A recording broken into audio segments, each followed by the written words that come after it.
ভাঙিব লাগে আমি সেয়া বিনম্ৰ অনুৰোধ জনাইছো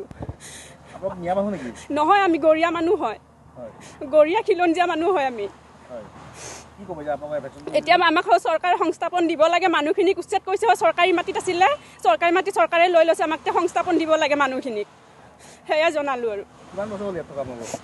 এতিয়াতো আমাৰ দেউতাহঁতেতো ইয়াতে আহি পিনি ঢুকালে ইয়াত বহুত বছৰ হৈ গ'ল এতিয়া আমি এতিয়া ল'ৰা ছোৱালী ইমানখিনি ডাঙৰ হ'ল আমাৰ দেউতাহঁতেতো বহুত এতিয়া বুঢ়া হৈ গ'ল ইয়াতে মৰিলেও সেয়া এতিয়া খালি আমাক সংস্থাপন দিব লাগে চৰকাৰক বিনম্ৰ অনুৰোধ জনাইছোঁ আমাক সংস্থাপন লাগে মিয়া এতিয়া আমাক গৰিয়াখিনিকো মিয়া বনাই দিলে চৰকাৰে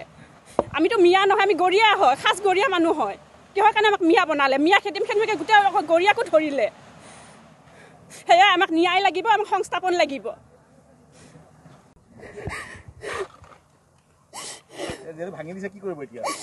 আমাক থাকিব ঠাই লাগে আমাক জেগা লাগে বাকীখিনি যারা ভাঙিছে আর বাকি 10 ঘর যারা কিয় নাই সেইখিনি পট্টা মাটিত আছে নেকি হ্যাঁ সেইখিনি পট্টা মাটি আমি কি বাংলা দেখি আহিলো আমি নাগরিক নহয় জানো আমি দিছিল নেকি আপনারা নোটিস দিছে আমাকো নোটিস দিছে বাকিখিনি 10 ঘর কেলে এৰিলে নোটিস দিয়া নোটিস এটো দিব লাগে নোটিস বাকিখিনিতো হেৰি বেদখলকাৰী মাটি হয় সিহঁততো নিজৰ পট্টা মাটি নহয় ক'ত আছে বাকি 10 ঘৰ ইয়াতে আছে 10 ঘৰ না এটো কিবা কোৰ্টৰ অৰ্ডাৰ আনিছে এটো আগৰ হ'ব বুলি শুনিছো হলেহে ভাল লাগিব মনটো আৰু